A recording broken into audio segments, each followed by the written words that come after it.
Well, good evening, everyone. We're here at Collins Pearly Sports Complex in St. Albans, Vermont, for the Vermont Voltage home opener of the 2004 series.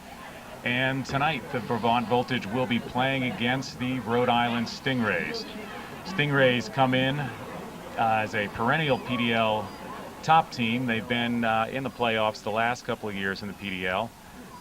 And out of Rhode Island, Mario Pirano is their general manager and owner. So they're here tonight with the Voltage, and I am Scott Mosier, and I'm sitting next to Vermont Voltage reserve coach Brian Mitchell. Brian, welcome. Oh, thank you very much, Scott. It's great to be here, and it's nice that the rain is holding off for us. Yes, it's been threatening all day out here, and with any luck, we'll be in good position to get the whole game in tonight. Really, the only concern is if there's lightning or thunder, and of course that would cause a delay in the game. Yeah, and the cloud cover looks pretty thin, so unless something blows in, I think we're going to be in great shape.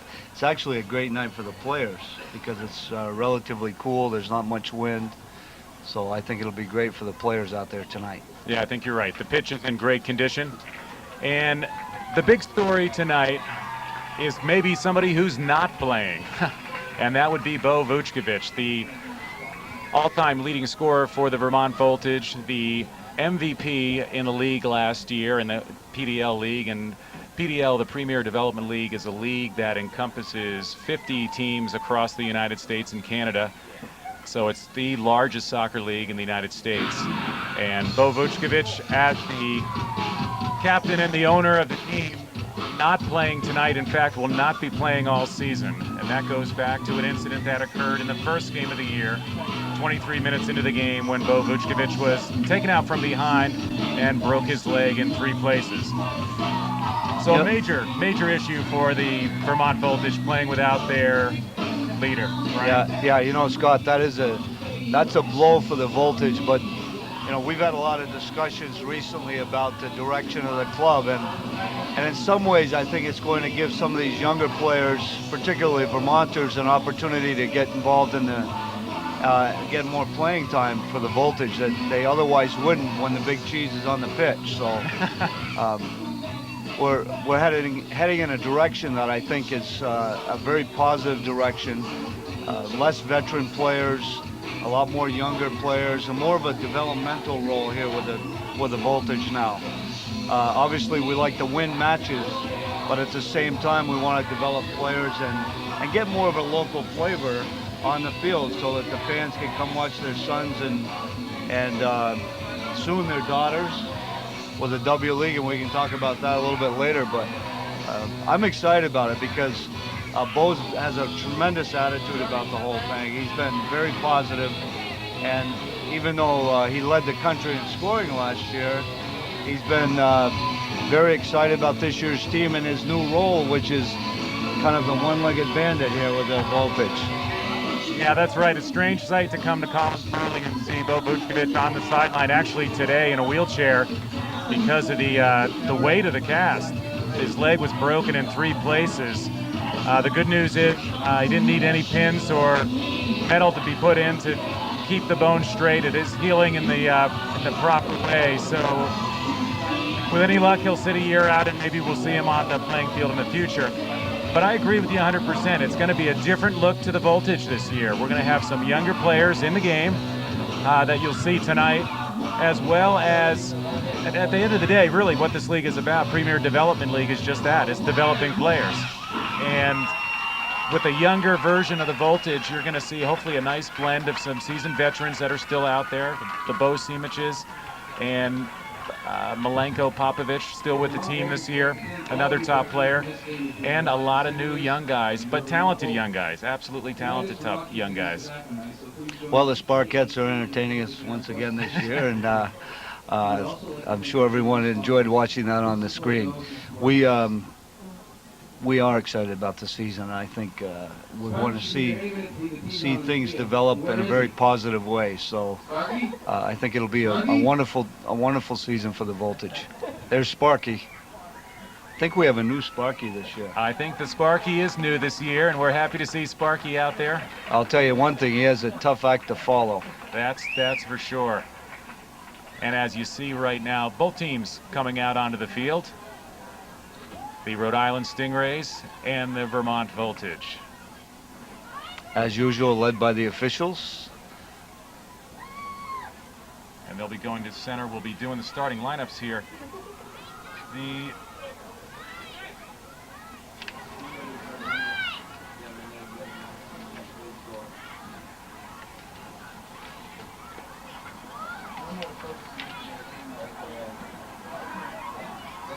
On the sidelines once again with Bo is his father, Kuka, who is someone you would probably refer to as a soccer fanatic. Yeah.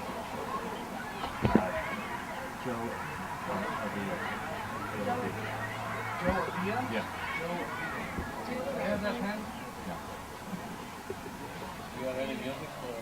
And the Stingrays come into this game with a record of 1 win, 2 losses. Just to give a quick rundown on their season, they beat the New Jersey Stallions by a score of 3-0 in their opener. They lost to the Brooklyn Knights by a score of 3-2, and they lost to the reigning PDL champions, the Cape Cod Crusaders, by a score of 3-1. Voltage come into this game with a record of 1 win, 2 losses, and 1 tie. Although, Brian, the play has been better as of late. Yeah, marked improvement on the road this past weekend, and tonight's going to be a tough test for them. This Stingrays team have played some very difficult opponents already, so they showed up here with 18 players tonight, which is pretty unusual for an early season road trip. Yeah, absolutely. So I think they're ready to play. They're looking to get back into that title hunt. And we're going to hit the starting lineups right now, so we'll sit back and hear them be announced. Number 7, Carlos Hernandez. Number 4, Robert Miller. Number 11, Jose Velasquez. Number 6, Anthony Ward Smith. Number 9, Francisco Fernandez. Number 10, Nicholas Calaluca. Number 23, Jose Gonkhouse. Number 8, Marco Romanero. Number 5, Chris Napolitano. Number 20, Miguelinicio Antunes. And for the substitutes, number 24, Michael Troy. Number 12, David Ward Smith. Number 13, Alex Unlick. Number 14, Jeffrey Smith. Number 17, Derek Nobrega. Number 26, Nicholas Rossi. And number 0, Joseph Calaluga. And the head coach is Joe Avia. Well, there's your lineups for the Rhode Island Stingrays. Voltage will be announced next, and of course they'll be led by number 10, the captain, Bo Simic. Simic in his 6th year with the Voltage, perennial all-star. Yeah, he's a terrific player, obviously, and he is the spiritual leader of this club, and his responsibility is going to expand even further this year with Bo Vučković on the sideline. Absolutely. He's got to step up his presence on the field. It's usually been the 1-2 punch of Simic and Vučković, but with only Simic in the lineup, he will have to really take these young players to the next level that they need to play to be competitive this year. Number 17, Corey Bonner. Number 22, Guillermo Diallo. Number 23, Greshka Bogdan. Now for your starting lineup with the Vermont Voltage. From Jacksonville, midfielder, number 10, Bo Simic. Our goalkeeper, from Virginia, number 1, Chris Sharp. Chris Sharp, a new addition to the team this year in the net. Ashland, James Everall. Bo's very excited about the goalkeeper this year. He thinks they're outstanding. Well, it's a tough act to follow. Last year, Andrew Oliveri was the primary goalkeeper for the Vermont Voltage. He is now the keeper for the Montreal Impact and also plays on the Canadian national team. So big shoes to fill for Chris Sharp. From Buffalo, number 16, Jeff Thompson. At midfield, from St. Michael, number 18, Robert Self. At defender, from Oakland University, Luke Pedro. That's forward from W University number 21, Branko Vukovic. And of course, Branko Vukovic, Bo's brother, playing in the game, will be playing up front as striker.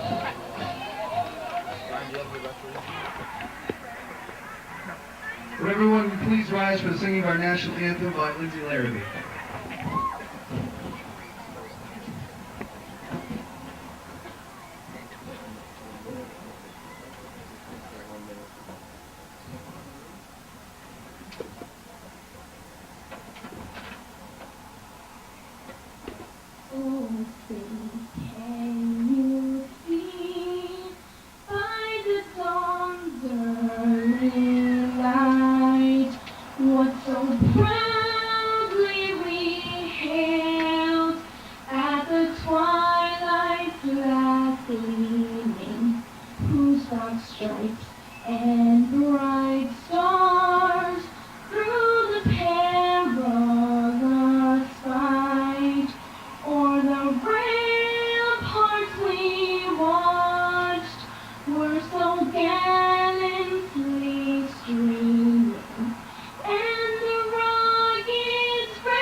Well, Lindsay Larrabee singing the national anthem again for us this year at Collins Pearly. She's outstanding young lady, very talented voice on the microphone, and we're about ready to kick it off here.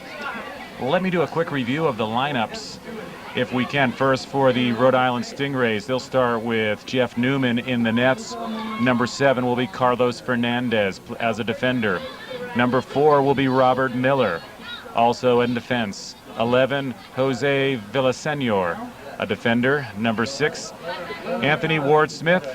Number 9, Narcisco Fernandez. Number 10, Nick Kolaluka.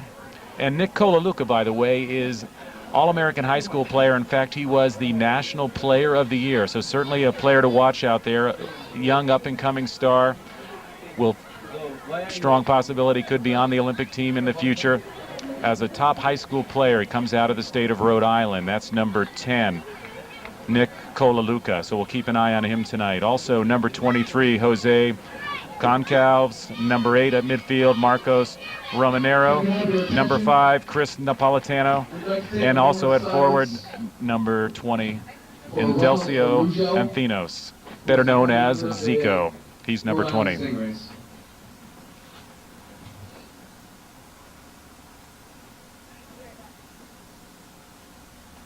Thank you very much. And we just had a moment of silence for a former member of the Rhode Island Stingrays that passed away recently. So certainly the Rhode Island Stingrays have a little bit even more incentive tonight to go out there and play for one of their fallen comrades. And let's review quickly the lineup for the Voltage. Goalkeeper will be Chris Sharp. Defender, Pedro Lukic. Number 5, Chris Zura, Essex Junction product, will be starting as a defender. Number 4, James Everall. Also, Bobby Self, the Pitbull, will be a defender. He's out of St. Michael's.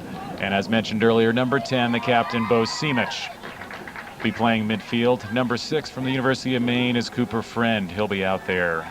Former New Jersey Stallions player, but longtime Voltage player Milenko Popovich, number 7, will be in midfield, along with Matt Kennedy. Up front, Jeff Thompson and Branko Vukovic will try to fill the role and actually try to combat 28 goals last year by Bo Vukovic. But with this young team, I think it's possible that we can do it. So we're underway. Foul down on the side. Looks like Milenko Popovich caught his ankle. You know, Scott, I think we probably won't see as many 7-1 or 6-2 matches as we did last year. But when you take that away, those types of margins of victory, that number of goals really can be reduced, and I think that's how we have to look at it as an organization, to try to consider the fact that we don't need to score that many goals to compensate for the loss of Bull. Well, we're going to need some tonight, as right off the start in a minute and a half, Zico, who I mentioned as one of their top players, just headed in the cross. That was a terrific service. Driven ball across the box. Nobody got in front of that attacking player, and he just buried it into the far corner. Yep. The goalkeeper had no chance on that play. Beautiful set play, crossed by number 8, Marcos Ramonero. Zico, one of the top players, a first-team All-PDL player last year. No surprise you're going to find him around the net. And I'll tell you, right from the get-go, the Voltage have dug themselves in a hole, down 1-0.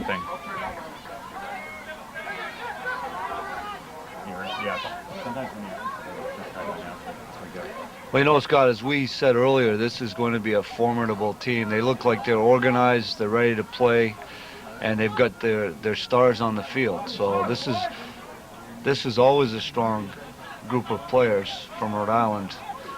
With the junior Voltage, we've played them for many years, and with the Nordic junior Voltage, and they've always been a very physical, a very skillful, hard-working team.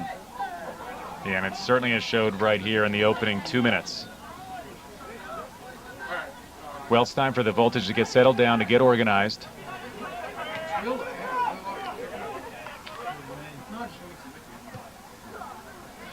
And they'll try to work the ball, get some possession, get a little control into the game. Predrag, number 20 for the Voltage, is playing the real sweeper, libero type position that we haven't seen much of in the past with this group. So that's a new look that the team is adjusting to. Yeah, absolutely, absolutely. Early on in the season, the communication, especially on things like set plays, is quite difficult, and it certainly cost the Voltage there early in the opening moments. Voltage putting pressure on the ball. It's a game of possession right now.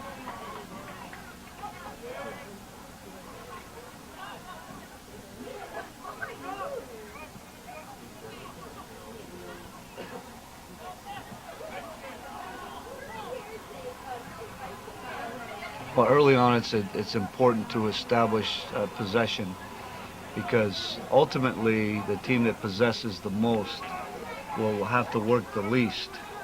And the last 10 minutes of a match, sometimes that makes a difference between winning and losing. Absolutely, absolutely. And things have settled down here a little bit. The Voltage working in the offensive end. A good idea there by Jeff Thompson. We're just not making the runs yet that we're hoping to make. Jeff headed the ball into the box. Pretty dangerous, but the run wasn't made yet. So Jeff's sporting a new hairdo this year. You notice that, Scott? Yes, I did. A little lighter than last year. A little lighter than last year. Hopefully he'll run a little faster. That would be nice. He's a great scorer. He comes from the University of Buffalo. Has been with the Voltage a couple of seasons, and is a formidable striker. And matched up there up front with Branko Vučković, who's more of a power player. It's a good combination. Yeah, Jeff's a worker. He gets most of his goals through hard work, and he's had a fair amount of success here with the Voltage, probably more so here than he has in his college career. That I would agree with 100%. He's really blossomed into a nice player, and the Voltage will count on him a lot to put the ball in the back of the net. Milenko Popovic, always a tough defender. Yeah, Milenko is one of those savvy veterans who really knows how to play the game. And there we send Thompson on a run.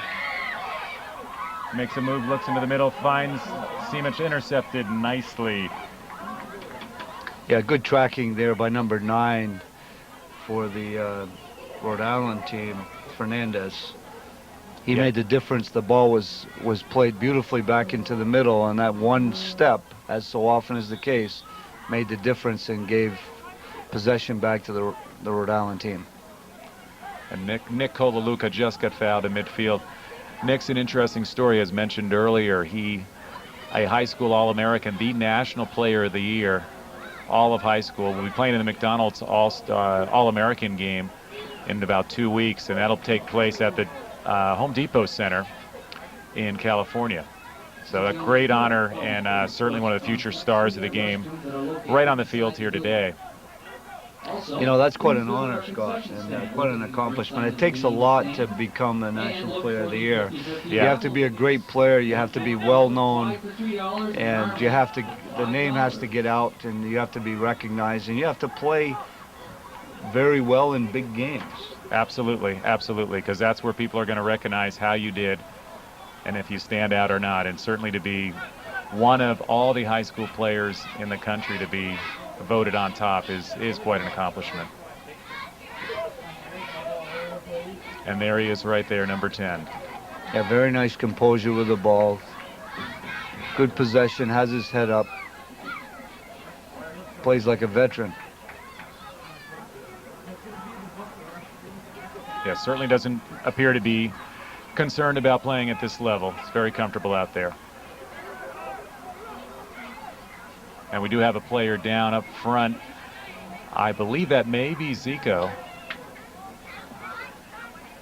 And Brian, I didn't see him get hit. I don't know if he's cramping up or what the story is. Yeah, that is Zico who's down. No, I didn't see it either, Scott. I'm not certain what did happen. It was away from the play, I believe.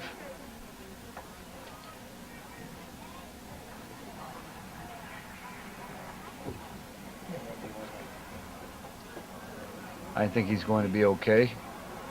Petra Lukic back there. I think more than anything else, checking on his health. And the trainer is going out onto the pitch to check on Zico. Zico did score a couple goals against the Voltage last year, although the Voltage fared well against this Rhode Island team. But again, that was a different Voltage team. This team may take a little bit longer to gel this year. Yeah, a lot of new faces out there. Well, we have a moment to talk about some of the local players. Chris Zura out there in the starting lineup tonight out of Essex High School. Perennially one of the top high school programs in the state. And also Mike Forenza, who's not in the game at the moment, is another Essex High School product that's on the squad this year. And Brian, a player that you've worked with for the last couple years, Corey Bronner.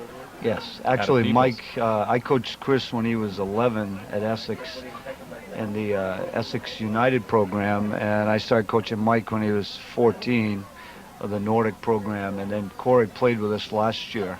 So you've had a hand in all these three. And what's your feeling? I mean, are these guys that can make a difference at this level? Oh yeah, I believe so. You know, individually they're very different types of players. Chris is a solid physical player, great work ethic, top fitness, and he's had some great experience at Southern Connecticut, one of the top college programs in the country, bar none, even though they're a Division II team. And that's where Olivier Ocean played, and look where he is now. You know, we'll talk about him a little bit later, but Corey Bronner, in my opinion, he played at UVM this year, a first-year player. I didn't see all of their matches, but when I saw him play and saw them play, I thought he was as good, if not the best player on the pitch for UVM as a freshman. So wow, and that's saying something, because that is the Division I school and a top-rated conference. So making that kind of level is outstanding. He had a terrific game against North Carolina, who were ranked number 6 at the time, I believe. And he's just a very composed player on the field.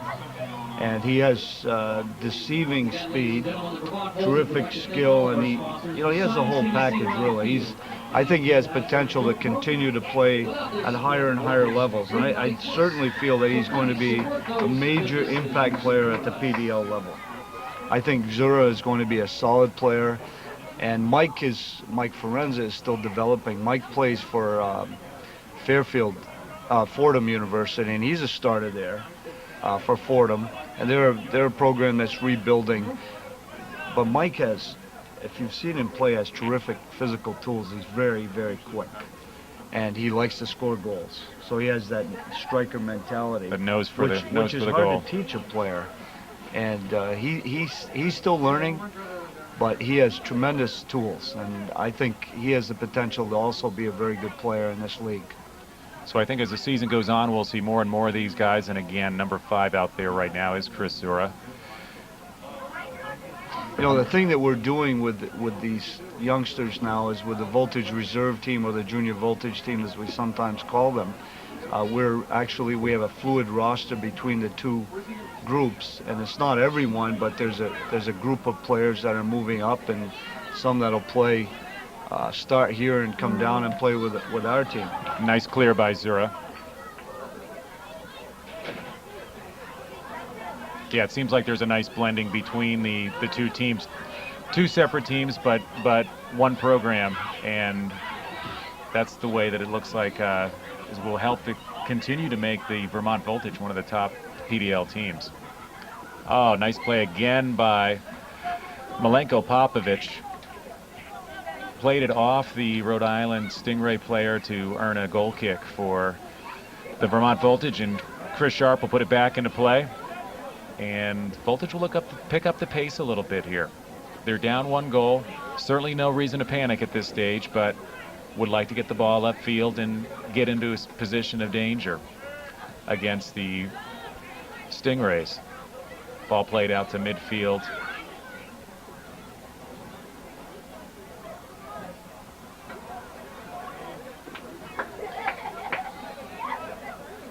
Good play by James Everall. Yeah, I think there's an interesting battle shaping up over on that side of the pitch tonight between Everall and the, what's the fellow's name, number 20? Zico. Zico, yes. I think Everall might have taken it a little personally when that goal was scored that early. He seems to be marking Zico man-to-man. Nice play on him that time to force the shot wide to turn it to a corner kick for the Stingrays. Again, dead ball situation early in the season. These are the ones that the Vermont Voltage have just got to stuff right from the start. We'll see if Chris Sharp takes charge here, and he does. Comes out to take the cross and throw it off for a counterattack for the Voltage. That was not where the server wanted to put that ball. No. But it's where the Voltage goalkeeper wanted it, right in his hands. Those crosses look so easy. Yeah. Hard decision by the keeper to come off the line. If he comes, he's got to be 100% sure he's going to be able to be the first to the ball. And he needs to let his teammates know that he's coming as well. Yes.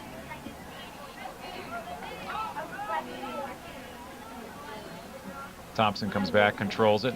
Voltage now possessing the ball. Bo Simic has not had very many touches tonight. No, he hasn't been involved in the game much, and he will have to be involved in the game. Sharp just came out very nicely on that. That was nice to see. Sorry to interrupt. No, that's fine. That was an excellent play by the goalkeeper. He came off his line very quickly.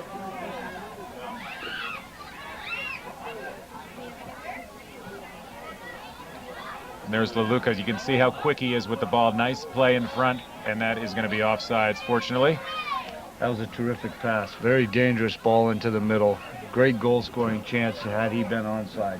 Yeah, it was about half a step off. So the Voltage will take advantage, put the ball into play. And that's where the ball needs to be, back on Bo Simic's feet a little more than it has been so far tonight. Nice crowd on hand tonight for opening night. Not the best day to come and watch a soccer game. A light rain, but we still have a very nice crowd out here for opening night. And again, the Voltage play tomorrow night, Brian. They will play at 5:30 tomorrow against the New Jersey Stallions. Wouldn't it be great to win a couple of matches this weekend at home? Yeah. That would be huge. That would be huge. It gets them right back in the thick of things if they could pull out a couple of wins tonight. They will be right back in the thick of things in the Northeastern hunt. Northeastern Division, the toughest division in the PDL League. Cape Cod Crusaders, 2-time national champions, are right in the middle of this division, along with the Brooklyn Knights, another top team, and the Vermont Voltage. So you're going to see top teams here virtually every home game the Voltage play, you'll be seeing an excellent soccer match. And the Cape Cod team has done a great job of developing players. They have brought up 6 players from the U19 team of last year to play in this year's version of the Crusaders. And that I think you're hit the nail on the head. That's why they're strong year after year. It's the feeding programs that keep the roster full of talented players. And Voltage does get a shot on goal there on a headshot by Branko Vučković. Not too big a challenge, but at least giving the goalie a little bit of work. Well, we're starting to force the action a bit and getting more into their box, and we're taking our time doing it, but I think, you know, we have to put some pressure on their goal. And even if it's looking for a counterattack, their backs seem to be pretty quick, so the counterattack won't be easy to accomplish, but we need to keep our head up and keep looking for that counter and try to stretch their defense out a bit. Yes. See us at Sticks and Stuff. Sticks for lumber. Thompson putting pressure on. All the things you'd expect from a great home center. In 2 locations, 44 Lower Newell Street in St. Bobby Albans, Self and is 2 playing Elm Street in Localuca Enosburg. one-on-one, and there goes Zura wide. Ladies and gentlemen, That was an excellent play, Scott, by Chris Zura. He made a nice defensive win, stepped up in front of that attacking player, started the play, and then made the run down the right flank and got a corner kick out of it. Yeah, excellent effort, absolutely. So the Voltage, their first corner kick of the afternoon, or I should say the evening, and it'll be taken by Milenko Popovic. Voltage Soccer Club is one of our many contributions we make for our customers and their communities. Popovic with the cross. Headed out to the 18, but Zico is there to clear it away. And the Stingrays start a little counterattack, but broken up nicely by Zura. Zura seems to be everywhere out there right now, covering a lot of ground. Yeah, he's playing with a lot of confidence right now, Scott. And that's really important for a defender in particular. Am I mistaken, or does he look a little bigger, a little stronger than maybe last season? Yeah, I think he is. I didn't get to see him play this fall at Southern, but I heard he had a terrific year. So, you know, he's a 21-year-old now or close to it, and he's going to be developing more and more physically. And I believe, if I'm not mistaken, that Chris Zura was an all-conference player in a very tough conference for Southern Connecticut State. Yeah, when you look at the top 20 in Division II in the country, there's typically 2 or 3 teams, or sometimes 4 teams from that conference. Let's get this crowd rolling here. Stingrays play it in.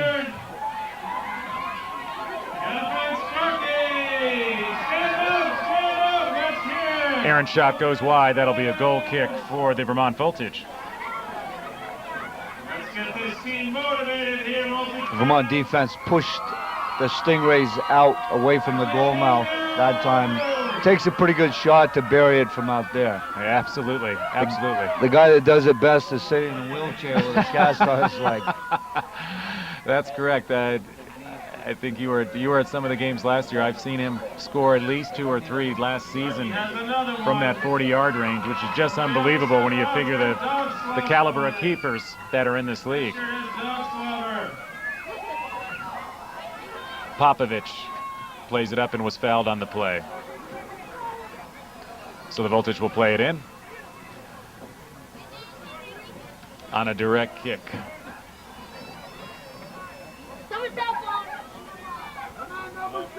Well, about 20 minutes gone here in the first half so far. The Vermont Voltage and the Vermont Department of Health Tobacco Control Program have come together for the tobacco Play into the box for the Voltage. Dangerous ball there, Scott. Yes, it was. I like the look of those services. Jeffrey Newman, the keeper for the Stingrays, was all over it. That's 1877. But we're starting to put more pressure on, which is a great sign. Now that's the play of a veteran right there, letting the ball play back to the goalie, shielding it to keep the Stingrays away so Sharp could be able to pick it up and put it back into play. And we also provide backup coverage to neighboring towns within Franklin County. Visit us online. Nice play by Bo Simic to win that ball. www.amcare.org or call Gets the ball back. 1-800 Deeks Zico now makes the run into danger. Ball played into Thompson. Thompson jukes. He's open at the 18. Shot. Great He goal. buries it. He buries it. Jeff Thompson. Huge goal to tie this one up at 1. The University of Buffalo player comes up big. You know, Scott, that was a great build-up by Simic down the left side. Beautiful through pass to the flank, and then it was played back in that vulnerable spot just outside the 18, and Thompson took advantage of it. Took his time, teed it up, and slotted it into the corner. Unstoppable shot. Outstanding, outstanding goal by Jeff Thompson. Was he cool at the 18? He took his time, he had the time, he took advantage of it and just buried it into the corner. It's hard to explain how big that goal is this early in the match, getting back level, particularly when the Voltage are starting to possess the ball a bit and carry the play some. The goal at about 21 minutes into the first half, and all of a sudden, you're right, a whole different look about the game. It does get this fan base back into the game as well. I think they're happy to see them here. Typically, the Voltage will draw 1,500 up to 2,000. In fact, I think at the championship game last year, division championship game, there were 2,700 people here at Collins Pearly, lined all the way around the field, as well as obviously the grandstands filled as well. Yeah, that was quite an electric atmosphere here last year. It was a lot of fun to be part of. Well, Popovich with the ball. Plays it back to Luka, and he clears. Little dangerous ball there in the back, but got away with it, so we're in good shape. Kennedy's had some nice touches on the ball. Another nice run by Zura up the left flank. I'll tell you, when you've got a defender who can make those kind of runs and get involved in your attack the way Chris is tonight, that's a dangerous weapon. That's huge, because he does seem to be playing a lot of ground out there. Vuckovic's shot was blocked. Oh, nice back heel into Kennedy. Kennedy to Simic. Nice little ball played in, broken up well by the Stingrays. But the pressure that the Voltage are putting on now is at a higher level than it was earlier in the game, and that's keeping the ball upfield. Voltage earn a throw-in.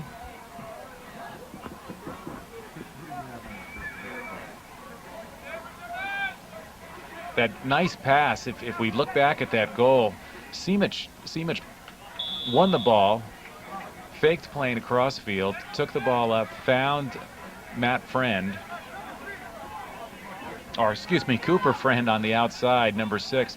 Cooper Friend, very cool under pressure, put the ball in nicely into Thompson. Thompson deked one guy, was open at the 18 and buried it. So nice combination.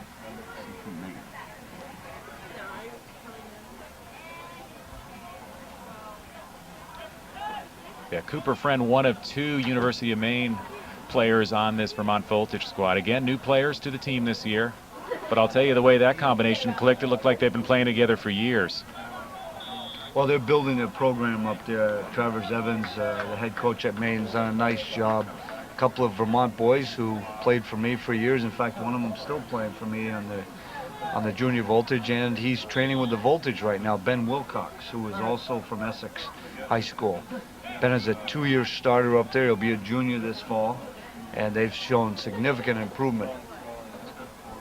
There's Luka down on the wing. Boy, is he cool with the ball. And the Voltage double team him, put the ball out of bounds, but that'll be a throw into the Stingrays. PDL, really unique league when you see seasoned veterans like a Bo Simic going against the top high school player in the country. Excellent brand of soccer, and boy, Sharp came up big there. Dangerous play inside the box. Sharp took control. And again, Voltage go to the long ball, play it up nicely to Jeff Thompson.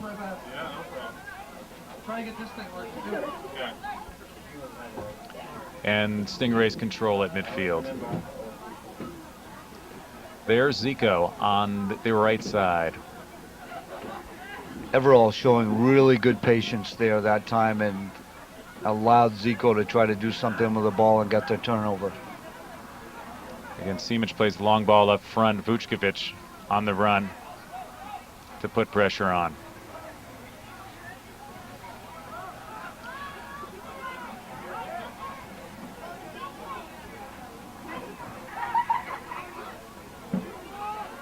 Brian, as a coach yourself, you get a bunch of top players from 6, 7, 8 universities, plus 2 or 3 seasoned veterans. You get about 2 weeks to put them together. How do you make it click this early in the season? Well, you try to put a simple system in place that you can communicate easily and that they can adopt to quickly, and hope that they'll buy into the system, and then that it'll work for you. That you have all the talent and the pieces of the puzzle in place to make it work. Because in essence, you have, for lack of a better term, an all-star team out there. These guys are all-stars in their own right at their own schools. Dangerous ball played into the middle and cleared very nicely. Well, the psychological piece of it is a whole different ball game, Scott. Because as you said, a lot of them are all-stars. They have to bring their team attitude to the pitch and want to be part of this program. It's a corner kick played by the Stingrays. They still control the box inside the 18. Ball played outside. Shot, that's going to go high and over the crossbar. This will be a goal kick for the Voltage. So how do they mesh? How do you get 18, 19, 20 all-stars to formulate a team in about a 2-week period? Well, most of these guys, all of these guys come in wanting to win and wanting to improve. And if you show them the commitment to helping them improve and also to a winning attitude for the team and the organization, I think it makes it a lot easier for them to play their role and understand that things may be a little bit different here than they were where they came from. So it's accepting, it sounds like accepting the role is a big part of it. And an interesting twist with Bo Vučković on the bench now in a full-time coaching position. He may be able to help them get there maybe quicker than they would otherwise when he's out on the field. Well, as you know, it's really difficult to coach and play at the same time. As a player, you get caught up. As a player, you get caught up in the emotion of the game. That was James Everall, the ever-ready battery, just about everywhere on the field, breaking up that play. Yeah, he's the type of a defender you like. He plays with some passion, and he works really hard. And he always gets stuck in. Played in the ball, headed out nicely. Popović to Simic.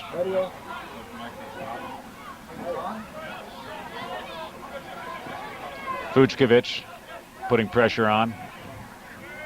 Vučković also a tireless player. He'll run every minute he's out on the field. And that's going to be a foul. Matt Kennedy taken down from behind. Midfield's really played nicely tonight. Pressure in front, Voltage! Can you stop your feet? Yeah, we're starting to make some progress, particularly up the flank and the midfield. Rhode Island early on had really clogged up the middle, but I think we're softening them up now because we're having some success up the flanks. Yeah, the play wide has really opened up. Uh-oh. This doesn't look good. Chris Zura down, fouled by Kokaluka. And if you remember last year, it wasn't too far into the season when Zura went down with an injury that basically kept him out the rest of the season. But the good news is he's back up on his feet and looks like he'll be able to walk this off. I don't see anyone down warming up, which is a good sign. And it looks like Zura's going to stay in the game. Yeah, he's a tough young man, and he doesn't want to come out after what happened to him last year. No, it's disappointing for for Voltage fans to see a local star like that play very strong. He was a starter the first third of the season and then go down with an injury. So we're happy to see him back up on his feet. Simic takes that free kick pass from Popović and drills it, but miskicked it wide. So that'll be a goal kick. Goal kick for the Stingrays. We got about 30 30 minutes gone, 15 minutes left in this half. Voltage will certainly try to press, Brian, to get one more in the net before half. And the majority of play has been in the offensive side of the field for them. Yeah, they're starting to carry the play, and the run of play is very important here, particularly in a 90-minute match with very few substitutions.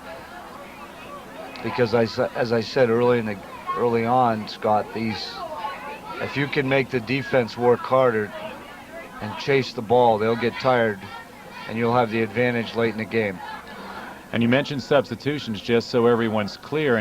Well, let's watch Zico. Oh, and a beautiful defensive play. James Everall comes up big, taking the ball right off of Zico's foot. And I'll tell you, anytime Zico's within 25 yards of the goal, that is a threat.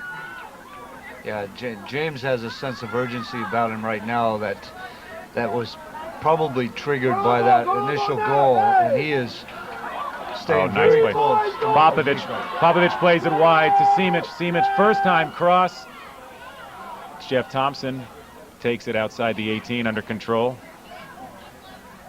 Nice defensive play by the Stingrays to break it up. And Kokaluka has it stripped from him. Played into Popovich. Popovich again using the flank to Simic. Everall making the run. Simic crossed into the middle, headed away. Bobby Self is a very confident defensive midfield player out there. Yes, he is. He really plays a defensive midfield spot. Confidence, and how that's not a handball, it's beyond me, but I think actually the official was screened from the play and therefore could not see it. But it was fairly blatant from the view here in the press box. The only thing I could imagine was that they felt it was unintentional. Zico, look at the speed, but Everall's just right with him. An outstanding defensive play leaves Zico down, frustrated more than hurt. And Kokaluka gets taken down, and this may warrant a card. Yep. He earned it. If you're going to get one, you might as well earn it. And Matt Kennedy will pick up the yellow there. Took down Kokaluka on the sideline. Kokaluka remains down. Brian, it didn't look like he got hit that hard. Just got his feet taken away from him. Yeah, it could be that he caught the top of his foot, which can be very, very painful for a short period of time. Hopefully it doesn't bruise him or cause any damage that'll keep him from playing. Yeah, I'll tell you, you hate to see any player down, especially one that's the high school player of the year in the United States. And it looks like he's up and he's ready to go. Inflatables like these and others, including boxing and jobs, are available for private use. You can contact us. So yellow card in the 34th minute to Matt Kennedy. The official books him in. But I'll tell you, the Voltage are challenging for every ball out there, and that's what they're going to need to do to win this game. Yeah, I'm not sure exactly the point of that, other than it was to send a message, because he clearly wasn't going to win that ball. If he did win it, it was going out of bounds. So he may have been sending a message to that young star that he was going to be around. And, you know, sometimes those younger players will hear footsteps after you make a hard tackle like that. The danger is he already has a caution now, and he has to be careful how he plays, because number one, the referee will be aware of him, and number two, if he does it again, we're playing with 10 players and he misses the next game. Yeah, and that's not a good thing. Voltage can't afford to lose a defender of his caliber. But they handle that free kick nicely and transition the ball back upfield. And speaking of red cards, in the last league game, Erie, one of the top scorers last year, in a time on the field goal ratio, was probably one of the top in the league. Erie didn't play a lot of minutes, but when he was in the game, he found the back of the net.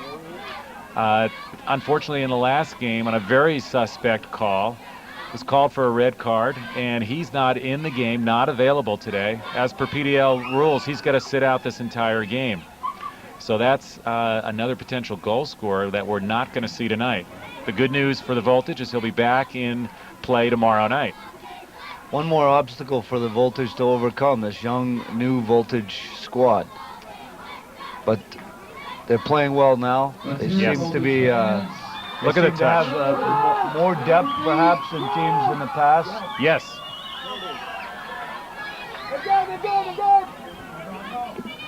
Again, Vučković putting pressure on. This is where the Voltage want to keep the ball. A nice 1-2, and no surprise that Simic and Popovic play like they've been playing for years together, because they have, not only here for the Voltage, but they played at the college level at Jacksonville University in Florida together for a number of years, both All-Americans during their college days. Really smart defending there by Chris Zura. He recognized that that attacker was a step behind him. He stepped forward a bit, held his position, the ball was played through, and the attacker was offside. Voltage free kick. Excellent defending. That's the little things that will add up to victory if the boys can do it consistently. Again, Zura disrupts the flow for the Stingrays. As we still have space available in all of the summer camps. And Matt Kennedy wins that ball from Zico. Also, be sure to check out the concession stand to the right of the stand for great food and drinks. Pedro Lukic new to the Voltage this year, but really a solid defender, solid sweeper. And Zura at about the 18 is open. Plays a nice ball in and taken away just before Branko Vučković could get it. Field is a little wet out there. We had a little slippage, which threw off the timing just enough to break that play up. And the Voltage will take that throw in, again in a dangerous portion of the field. Simic, one of the top assist leaders last year in the entire PDL. When he's down in that offensive third of the field with the ball on his foot, look out. He will find guys. Brian, are you happy with the possession at this point by the Voltage? I think Bo has to be delighted. I certainly am, because I think with the digging themselves a hole early on, that oftentimes forces you to play a different style, but they have settled in, and getting the goal back I think was critical, but they're playing very well right now. Playing very well. Yes, they are. They've certainly have had the better of the possessions, the better of the threats on goal. Well, they're starting to win some of these knockdowns. They weren't early on, and that's a critical part of the game as well. Yeah, they're certainly playing with a lot more aggressiveness now, winning the 50-50 balls. The defense seems to be very synchronized, and they're keeping the attackers for Rhode Island from getting really deep, particularly on through balls. They're holding them up and forcing them to play the ball through the middle instead of over the top. All right, and oftentimes that's putting the ball right into Chris Sharp's possession. When the ball's played too far, it's an easy pickup for him, and then the transition begins. Exactly.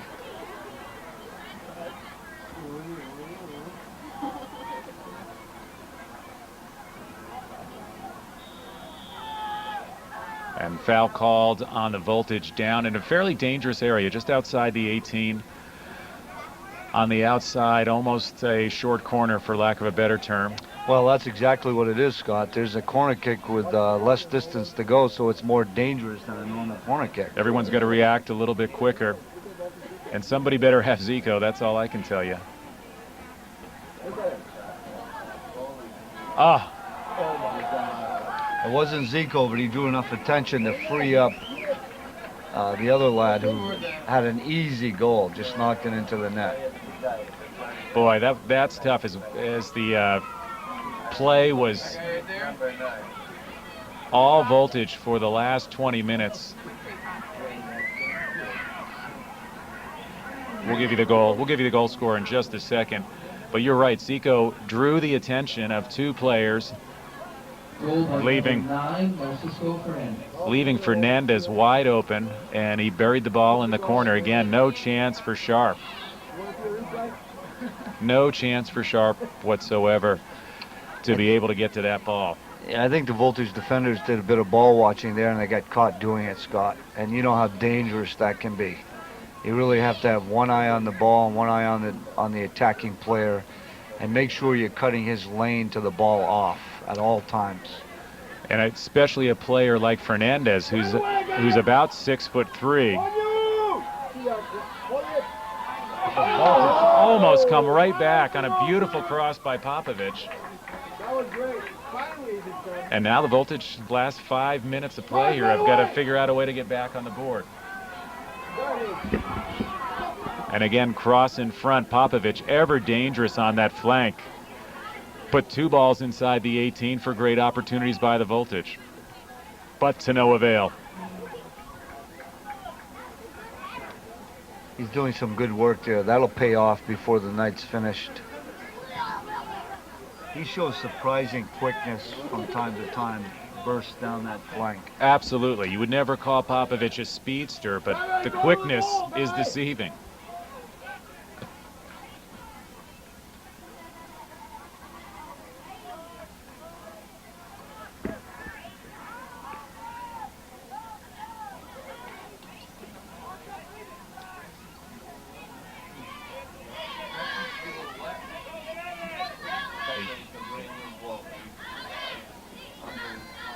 Ball played. This will be a throw-in for the Stingrays. About 3 or 4 minutes to go. What do the Voltage do at this point, Brian? Should they be pushing up or just trying to hold on at halftime and regroup? No, I think they you know, that goal was just really against the run of play on a set piece, and I think they continue to press and try to score goals. And the threat now though is another set play into the box. This time cleared out nicely. I'm sure that'll be a topic of discussion in the locker room at halftime. And Fernandez again gets open, drills a shot just wide and high of the goal. So Fernandez, who was very quiet for 40 minutes, all of a sudden asserts himself in the last 5. He's got a goal and almost picks up another one right there on a kind of a squirrely play. Miss kick, ball's open, squirts in, and he happens to be the first person to it and gets a shot on goal. Although Sharp had it pretty well covered. Yeah, those types of goals happen, but because the ball came across the goal mouth, Sharp is really frozen. He can't commit too early to going back post, and he can't come near post because he's totally out of position. So he's actually frozen when the ball comes across that quickly, and it was really just almost like a wall pass back into the goal. The problem with that situation was he was totally unmarked. Yeah, and here's a 3-on-1 situation. This is dangerous. Shot off the post, and then cleared by the Voltage. Let's see if they can counter. Nice play. They feed it up, and there's Jeff Thompson. 1-on-1, he's at the 20, makes a nice move. Plays it back, and the Stingrays have recovered, but the Voltage still have the ball. Simic and that'll be a throw-in for the Stingrays. That was a great opportunity for Thompson to get in, but he didn't have the pace to split the defenders and get in behind them. Yeah, the Stingrays actually recovered very nicely and put enough pressure on Thompson to make him turn and look the other way. Voltage need to shore up the back. They're making some decisions. That last ball was a giveaway and created another scoring opportunity for the Stingray, and they just have to eliminate those types of plays. Yeah, how dangerous was that? 3-on-1, balls played out wide. Zico shoots off the post. Goalkeeper's best friend tonight, Scott. The last thing the Voltage want now is to be down 3-1 going into halftime. And they narrowly avoided that just a minute ago. So we're now in stoppage time. 45 minutes have gone by. And haven't seen from the official any signal as far as how much stoppage time. There'll be a little, but not too much. There were a couple of guys down. Remember, Zura was down for a little bit. Zico was down in the beginning of the game. They're running the clock. I'm not sure how long it'll be, but my guess is it'll probably be about 3 minutes. Well, hopefully time enough for the Voltage to score, and that's going to be a throw-in for the Voltage. A little help from the Sparkettes to get that ball back in play, and Simic will take the throw-in. And he'll play it back to Popovich.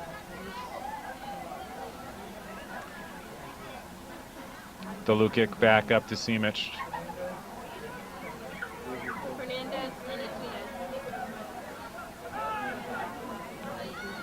And the Voltage turn it over at midfield.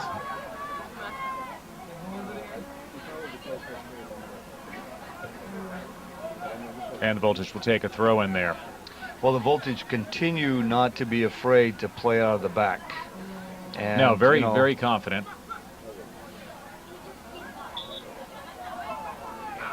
That's important for the long haul, but sometimes early in the year, mistakes cost you goals. Yeah, and we've seen evidence of that tonight. Simic with that foul, not too happy with the call, but nonetheless the ball will be played in a free kick. I don't think Bo's ever seen a call against him that he was happy with. That's a valid point, Brian. And they play the ball out, and that's going to do it for the first half. Brian, you're about right on mark with the 3 minutes of injury time. And that'll be it for halftime with the score. The Vermont Voltage 1, the visiting Rhode Island Stingrays 2. Great first half, opening night here at the stadium. And we'll take a break during halftime, and we'll be back to join you in the second half. Well, hello everyone. We're back and live here at halftime of the Vermont Voltage home opener against the Rhode Island Stingrays. The score, Vermont Voltage 1, the Stingrays 2. Brian, a little recap of the first half. What are your thoughts? Well, I think the Voltage actually played quite well with the exception of some mistakes in the back, and of course those are critical areas, but I think generally they would be reasonably pleased, particularly with their attacking effort. Even though they ended up with one goal, they did some good things. They possessed the ball, they moved the ball up the flanks, I thought exceptionally well, Scott. I think they really need to shore up the back if they want to stay in this game in the second half and have a chance to get even and win it. Yeah, I really think from a possession perspective they had the better of the play, but unfortunately, as you know in soccer, the only thing that counts at the end of the game is what's on the scoreboard, and as it sits now at half, it is 2-1. The goal, the Vermont Voltage goal, was scored by Jeff Thompson, and a nice, beautiful play, beautiful build-up, and then finish with the goal, Brian. Yeah, outstanding goal by Thompson. Terrific composure right about the 18. Took the ball away from the defender, touched it so that he had a great look at the goal, and it just slotted it to the goalkeeper's right. It was a very, very good goal. And the two goals by the Stingrays, the first one off a set play, was scored by Zico, one of their top players, perennial PDL All-Star, a great athlete, but coverage was not terrific on that play. And the second goal scored by Fernandez, again off a set play, and again coverage a little bit to be questioned. Yeah, the Zico goal, because of his athleticism and his positioning, and there's probably a lot of jostling going on in there to get position. We can live with that one. The second goal has to be looked at with some scrutiny because of the wide open positioning of the Fernandez on that goal. Well, I don't see any changes as the players look to align. And interestingly, with the Vermont Voltage, not only do these players play top-notch soccer during the summer, they also give back to the community by working summer camps. The Vermont Soccer Academy hosts a number of camps that begin in the month of June. June 21st is the first week at camps, and they run these camps all over the state. And I shouldn't limit it to the state. They've got camps in New York as well as New Hampshire and, of course, in the state of Vermont. So really a widespread summer activity that's caught on the Vermont Voltage summer camps. Yeah, really a great story, Scott. In just a few short years, the camps have grown from a couple of hundred to, I think, over 1,000 players. Well, it is really a success story, and you have to look back and thank Bo Vučković for his giving nature and turning those camps into a huge success. And even though he's not in a position to play, you can certainly expect to see him out at the camps, and they do begin June 21st. And if you're interested in finding out about those camps for your kids, you can go to www.vermontvoltage.com and you'll get all the information you need. Well, we start the second half, and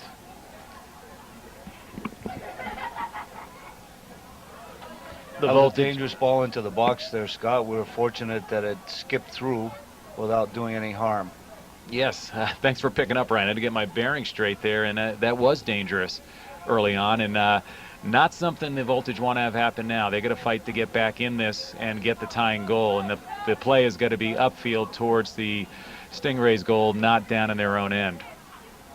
And one more comment about the camp, Scott. I think that the camps, the whole concept of the camps is a terrific concept. Not only is it teaching young people how to play the game, but it's also providing opportunities for these players to work, but have the flexibility to train every day of the year that they're here. Absolutely, absolutely.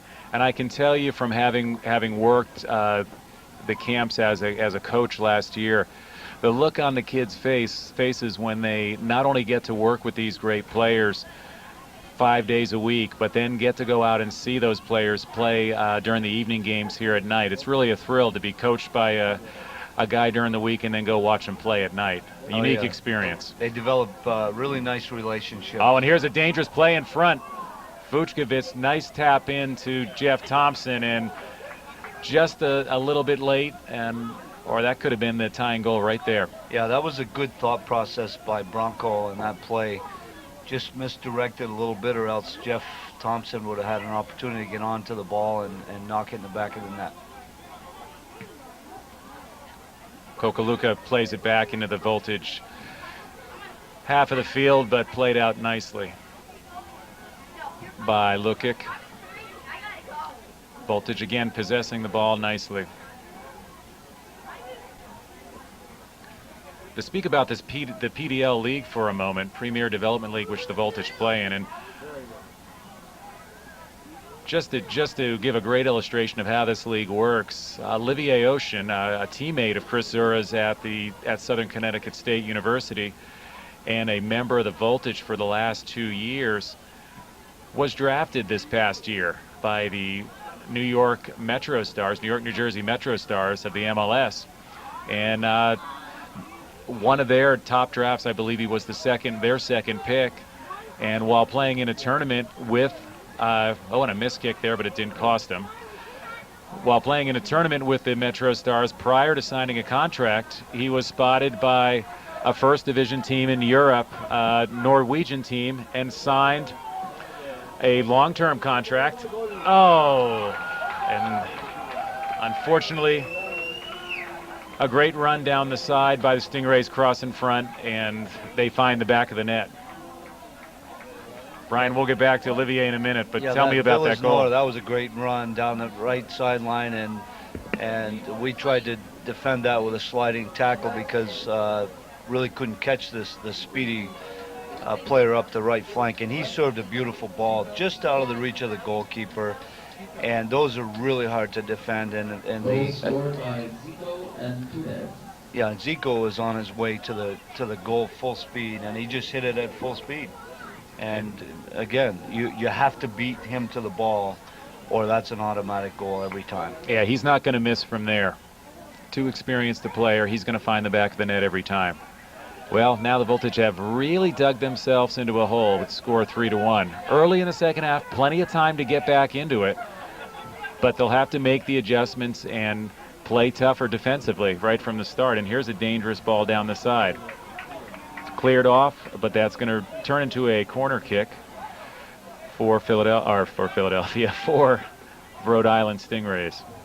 Yeah, I wouldn't be surprised if we saw attacking substitution come into the game for the Voltage. And there's the cross. Fernandez up again with the head. Kokaluka controls it out at midfield. Voltage home game is tomorrow night against the Jersey Falcons, starting at 5 p.m. Welcome City Voltage action. Here's a chance for a counter. The ball played up, but controlled by the Stingrays. Back to Olivier Ocean for a minute. Olivier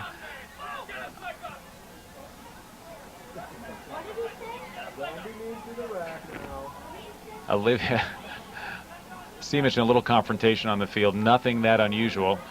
But back to Olivier Ocean for a second. Olivier finds himself playing in the first division in Norway, and in his first five games, he scored 3 goals, so already making his presence known. That is really outstanding to have that type of a start overseas at that level of competition, Scott. And there's a kid that was 21 years old last year playing here for the Vermont Voltage and is now playing professionally in Europe in first division, and now is one of the leading scorers on that team. So a great success story, and really what this PDL league and specifically the Vermont Voltage are all about. I think the PDL had a very high number of draft picks selections in the MLS draft this year, Scott. Yes, they did. You'll find this year the rosters of the MLS teams are filled with former PDL players. Players that played on this field last year are now in starting positions for the DC United squad, the Galaxy, the Metro Stars, the Revolution. So not a big step from this field here in St. Albans, Vermont, up to the first division of the United States.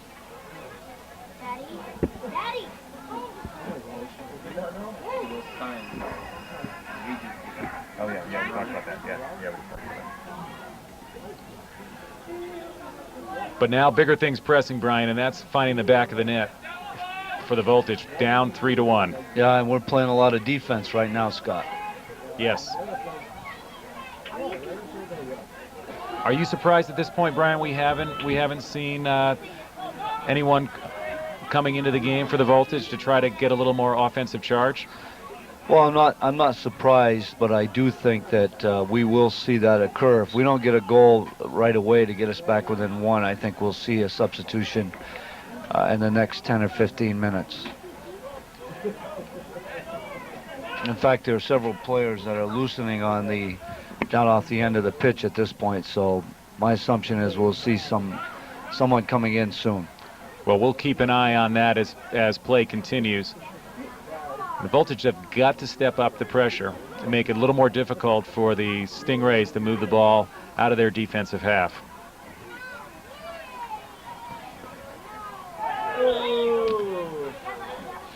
And that's going to be a dangerous play on Matt Kennedy. Get the foot up a little bit high, and the referee was right there to make the call. Plays it to a wide open.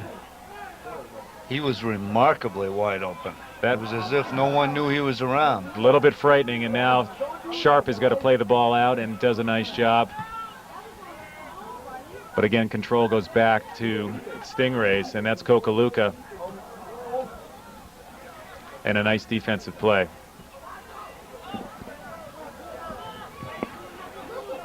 Voltage having trouble clearing their zone here. And another dangerous situation. Sharp with a kick save.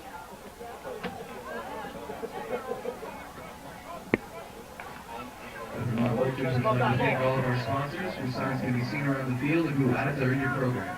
Without their support, the Voltage would not exist. Please support those who support. And that's Popovich. Ball played. Ball played in. Bronco is not quick enough to get over there. And Cooper Friend could not pick it up from the outside either. Ball's turned over, and now the Stingrays will play it in on a throw-in. Scott, we're a little bit on our heels right now. I think what's going on is that we're playing on our heels defensively, and we're not getting numbers forward to support those balls that are served into the box. When you're playing 1v3 in the box, it's pretty difficult. The defense always has the advantage. And right now, because we're playing so much defense, we're not getting forward as consistently as we should be. The midfielders aren't making that transition like the runs that they made in the first half. And Bobby Self plays it over to Seamish.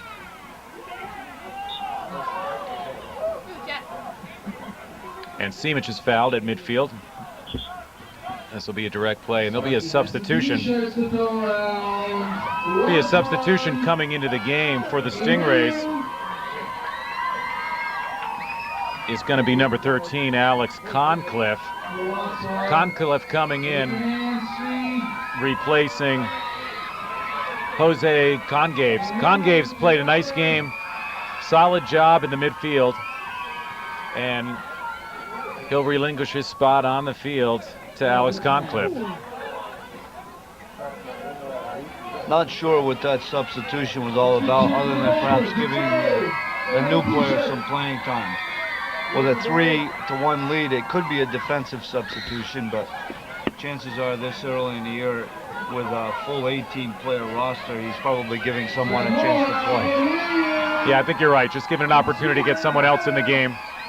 And if you see Bo Simic at midfield having a conversation with Kuka Vučković, and it looks like he's going to be looking for a substitution on the Voltage side as well. Looks like two former junior Voltage players are going to be entering the game, Mike Forenza and Corey Bronner. Both attacking players, Scott. Well, that should certainly add an offensive spurt to this game for the Voltage. Two guys that will run the entire time they're in there, and very talented players. Corner kick, Stingrays, cleared. Vučković, nice head to midfield, right to Zura. That was an excellent Zura pass plays by it Bronco. wide, but taken away by the Stingrays.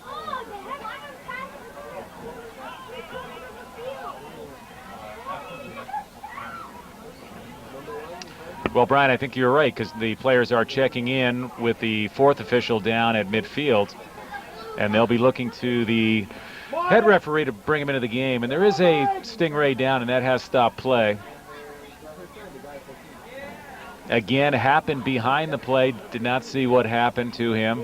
At this time of the year, early on, not surprising that a player may go down with leg cramps, not used to maybe running 60 or 70 minutes hard. Third game, and on a wet field. On a wet field, a little slippery, and that's Zico who's down, and not a player you'd like to take out under any circumstances, and I'm not sure if they're going to sub for him now or not. But before the ball gets put back into play, the Voltage will sub. Yeah, as expected, the attacking midfielder and one of the strikers are coming out. Forenza will go in at striker for Bronco Vučković, and Matt Kennedy will come out and be replaced by Corey Bronner at attacking midfielder. So 17 Corey Bronner comes into the game, and 14 Mike Forenza. A lot of firepower in those two young players. Yeah, we can look for some creativity from Bronner and hopefully get some productivity out of Forenza and maybe get back in this game in a hurry. Well, that would be good news for the Voltage fans here tonight. Branko Vučković comes out, having played a nice game. Very strong up towards the goal, played a lot of nice balls in. And he'll relinquish his spot, and let's see what happens here. The Voltage can pick it up a pace with some fresh legs in there. Forenza and Bronner were key players in our run to the Vermont Amateur Championship last year. We won both the Vermont Amateur Soccer League Championship and the Vermont Cup. And these two guys are both key players.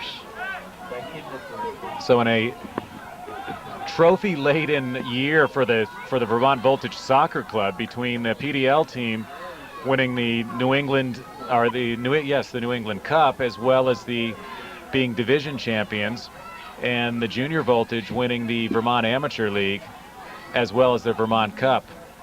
So a lot of hardware was put in place here at Collins Pearly between the two teams. And of course now with the women's team being added, more chances for that. And the ball's played in front, and that's going to be a corner kick. And immediately the two new guys that came in, Bronner and Forenza, have turned up the heat, created a corner kick, and what, Brian, could have easily been a goal. Yes, that was a good effort. Good service in the box, and a step here or there, and we could have had another goal. So we'll restart this with a corner kick. Bronner's excellent in the air. Watch Bronner to get on the end of this. Well, they play a short one. Popovich from 18. Ball still in play. And that'll be played high and over by Cooper Friend. Didn't really have time to set, was covered defensively, and was probably lucky to get a foot on it. And that'll end up being a goal kick for the Rhode Island Stingrays. 15 minutes gone here in the second half. That was a good play, actually, Scott, because it catches the defenders unaware, and it gives you a good opportunity to well, here's Forenza. Excuse me for a second. He's on his horse. And right away, Branagh establishes himself in the air and wins that first ball. And a nice play. This Simic fouled, and it was called.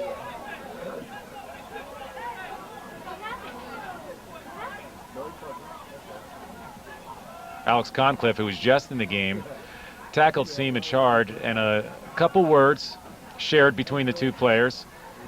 I don't believe they were pleasantries, Brian.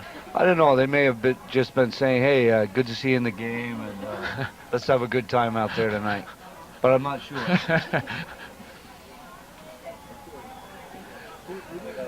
So Simic will put it into play.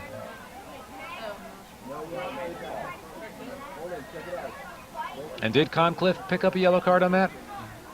Well, that's one call that Bo would like them. Ladies and gentlemen, the Vermont Voltage would like to take a moment and thank you, all of our fans, for coming out to support the team. So we'd also like to thank our sponsors. So Simic will put it into play, and yes, it looks like Concliffe did pick up a yellow card on that foul as the referee is writing down his number in the book. And this will be played in by Simic.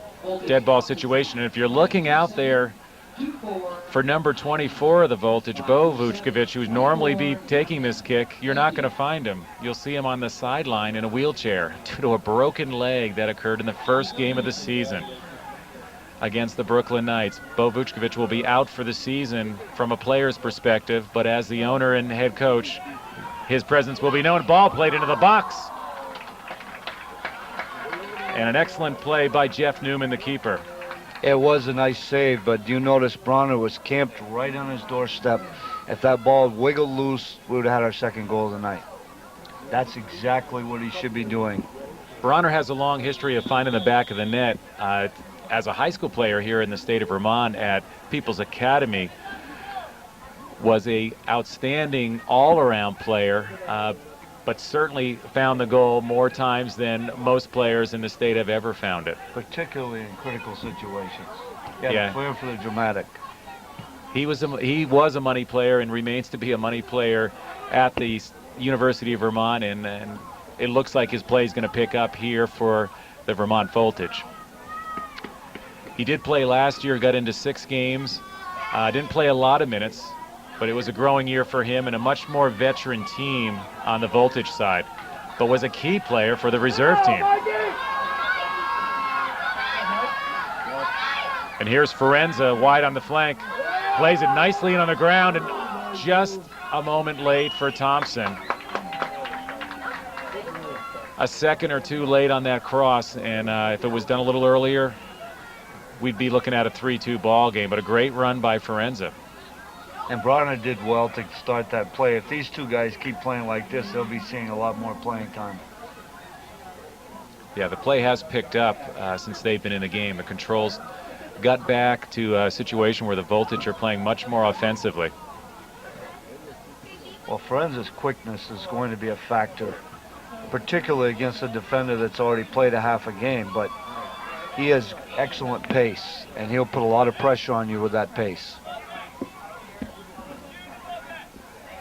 Do you see these young guys having the ability to even develop more with somebody of Bo Vučković's experience, being able to spend 100% of time with them from a coaching position and not just, or I should say, not doing double duty as a player and a coach? Yeah, you know, Scott, I think you'll see these young players in a whole different light, sitting on the sideline and watching them during training sessions, as opposed to being right in the middle of the play all the time.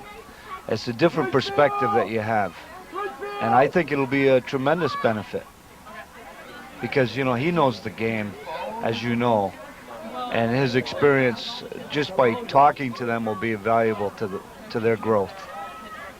Well, it's going to be exciting to see this young team develop as the season goes on. And it looks like the Voltage may be looking at another substitution. Number 9, Matt Branagh, is at the midfield line with the 4th official, and he'll be entering the game. Don't know for who yet. We'll find out soon enough. The Voltage continue to put pressure on.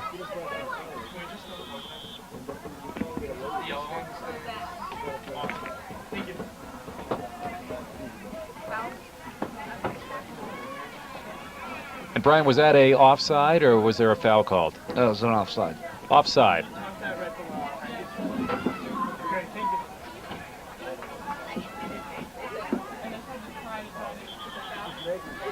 And they're going to go ahead and make the substitution now. The referee signals for number 9, Matt Branagh, to come into the game. He'll be replacing, looks like Bobby Self. This is a surprising move to me, Scott. I'm not sure what the thought process is, other than they have a match tomorrow night to play, and he'll want Bobby Self on the pitch full strength tomorrow night. Yeah, playing back-to-back games, 90 minutes full-time the way Bobby Self plays this early in the season. You're probably right. That's probably why the substitution's made. Get a fresh face into the ball game. And maybe fresh legs and some added spark can turn into getting us the ball in the back of the net. Your #1 evening newspaper. For everything you need to know, look out for Vermont's oldest. Beautiful cross in front by the Stingrays. And Zico almost nailed a hat trick. Ball right over the crossbar. Equipment and power sports. Your best source for all kinds of heavy machinery. From motorcycles and water skis. I'll tell you, Sharp in the goal for the Vermont Voltage, although he's given up 3 goals, he's really been in a difficult position on each of those goals. You can't blame him for the goals, as they're coming in a situation where it's virtually impossible to stop. Yeah, it's sort of hard to, without having seen him played a lot, it's hard to judge his ability in a game like this, because those were sort of awkward goals on a couple of occasions, and that they're not normal shots from out in front that he could see and make a save on. Absolutely, absolutely. 2 goals off restarts, and then a cross in the box, and a player like Zico coming full steam from 6 yards. You're not going to have much of a chance of stopping the shot, I should say. And now the Voltage counter. And they have the numbers coming up. Corey Bronner, nice move at midfield. Trying to stay with it, but it is taken back by the Stingrays, and they'll counter now with Kokaluka. Still controls the ball wide. You can see why he's the best player. Tremendous pace. And a beautiful shot on goal, rebound, plays it into the middle. This is dangerous. A nice defensive play to clear it wide. Boy, between Kokaluka and Zico, that's a heck of a 1-2 combination. Sharp came out well on that ball, Scott, to cut down the angle. The young fellow had beaten everybody down the flank. Yeah, he really did a great job of cutting off the angle and making the initial save.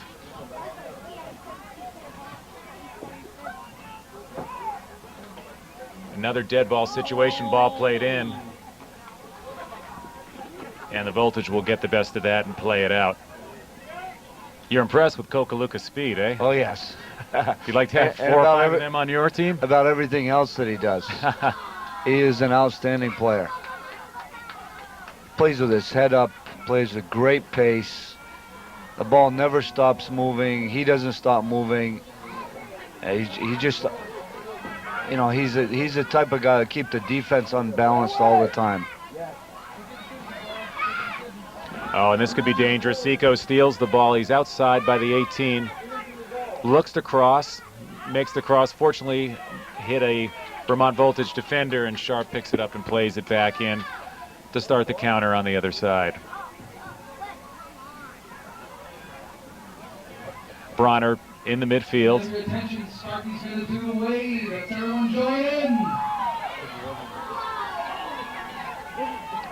No whistle on that. And now a whistle is blown. They'll call offsides. Little delayed action there, Brian. Yeah, the referee didn't see the flag. I think the players saw it, the fans saw it, and the only one that was missing happened to be the official. Well, you know, it's a little early in the season for the referee as well, Scott.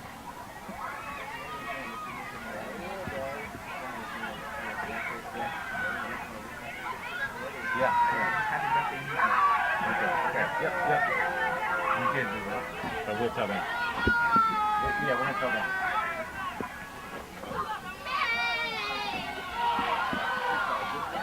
And Voltage control the ball. They want to keep it in the offensive third here. Try to create some challenges on the net.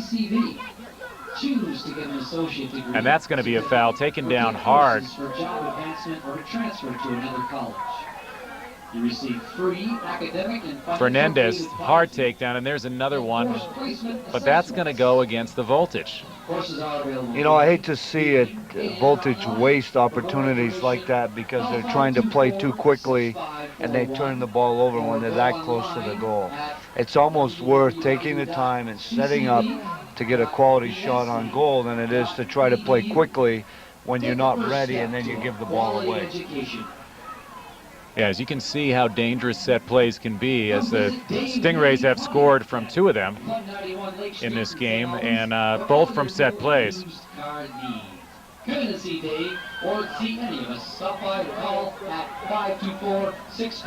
Cooper Friend working hard to win the ball back. And the Voltage control the ball again at midfield. With 26 minutes gone in this 45-minute second half, the time is now to find the back of the net. They'll have to really press to try to get back into this game with the score 3-1. That'll be a Voltage throw-in. The Voltage really a success story within all of United States soccer, not just the PDL. Their presence over the last couple of the years has been phenomenal.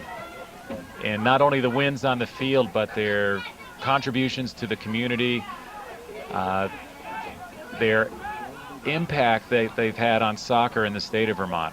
It's really changed the way young kids look at the sport at this stage. Yeah, there's a lot going on here, Scott. You're absolutely right, and there's even more going on than that. It's not only the reputation of the Voltage and their presence around the state, but the Voltage and the top youth club in the state, Nordic, have formed an alliance to hopefully develop a top-to-bottom soccer club that will include from the younger age groups all the way up to the Voltage on the male side, and then with the development of the women's team, hopefully we'll have a W League team on the women's side, and everything in between, all the way down to the youngest female players as well.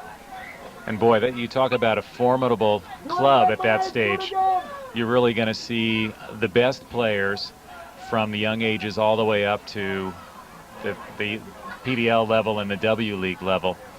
And great number of kids participating, which is really the main goal at the younger ages, is to get the kids out there playing, get them focused on the game, introduced to the game, let them learn and develop a love for the game. And a lot of times the rest will take care of itself. But you got to have the structure in place to do that, and that's what it looks like is happening between the Voltage and Nordic at this stage.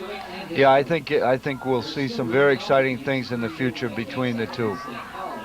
And a nice run down the side, shot off the post. I think it hit the football upright. We'll see here. It would be a goal kick if it did, or yeah. I believe they're actually going to give us a corner kick, which I believe what happened, Brian, is it hit off a defender and then hit off the top crossbar. So you're right, it hit off, but after it hit their defender, and here's Dangerous in front of the net.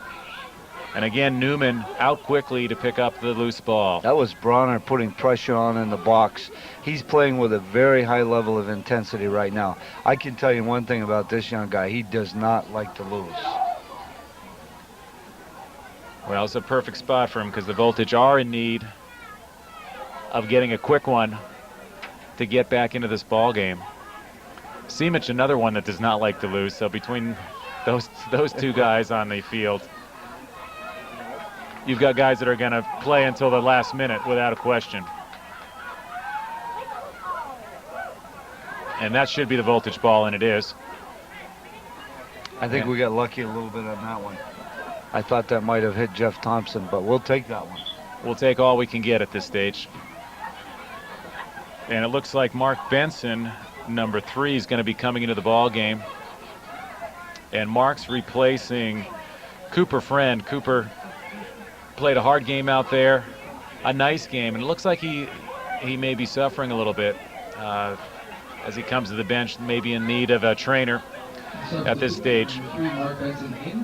Benson, a third-year player for the Voltage, has really developed nicely out of Golden Beacon College, and a top player. And here's a dangerous situation, and Sharp comes way out, 35 yards. Well played by Sharp. To slide the ball away, and the Voltage will counter on the other side with Benson. Played to Simic. Simic, hard tackle, wins it back. Terrific hustle by Simic on that play. Borderline, he could have gotten a call on it, but nice tackle. Referee felt he had enough ball, and he certainly did as he won the ball back. And here's another dangerous situation inside the 18. And cleared wide. Voltage control at midfield. Here's a nice little run. Popovich.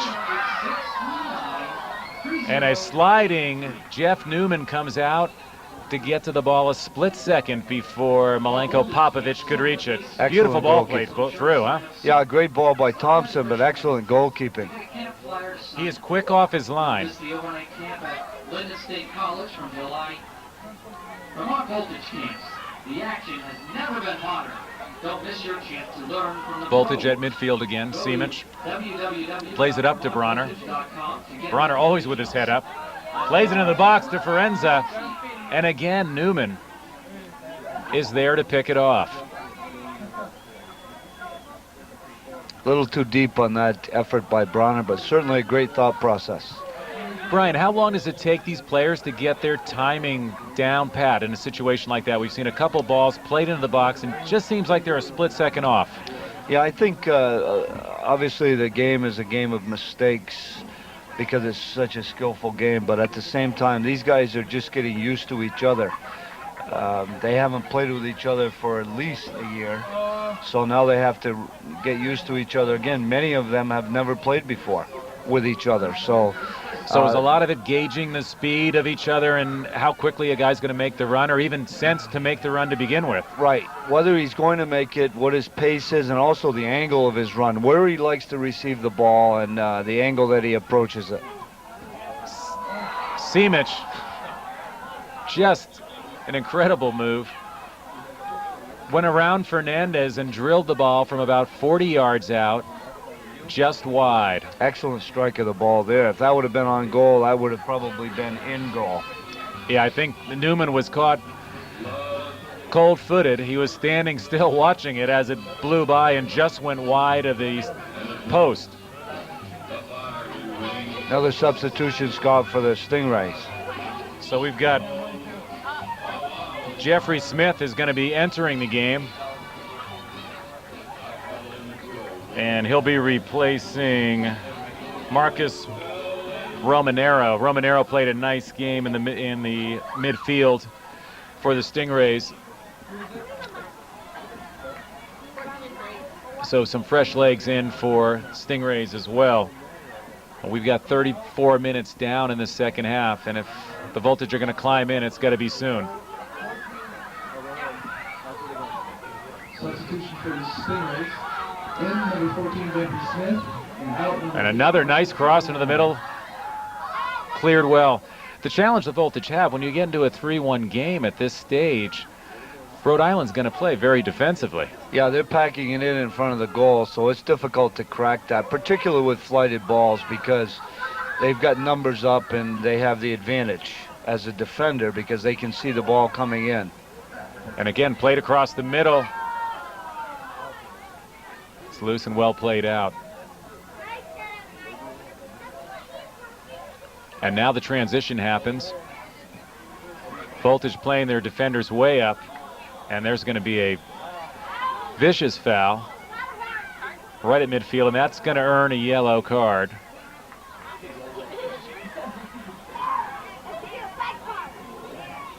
Yeah, that was a hard tackle, Scott, and you could see that his cleats were up a bit. He was going to the ball, but he was still going pretty hard, and it's a dangerous tackle. And that was Jeff Smith, who just entered the game. Certainly wanted to make his presence known, and not the way you want to do it by picking up a yellow card 30 seconds into your entry into the game. But nonetheless, the Voltage will take that free kick and try to possess the ball and move it up. Corey Bronner showing a little skill.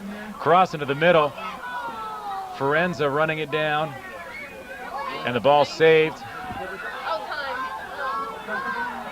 Simic, 30 yards out. Beautiful cross into the middle. And that's going to turn into a goal kick. Again, timing just off a little bit, but the pressure has mounted in the last couple of minutes as the Voltage pressing to get back into this 3-1 game. Bronner doing some excellent things with the ball out there, Scott. A lot of composure. He's penetrating and getting the ball into dangerous positions.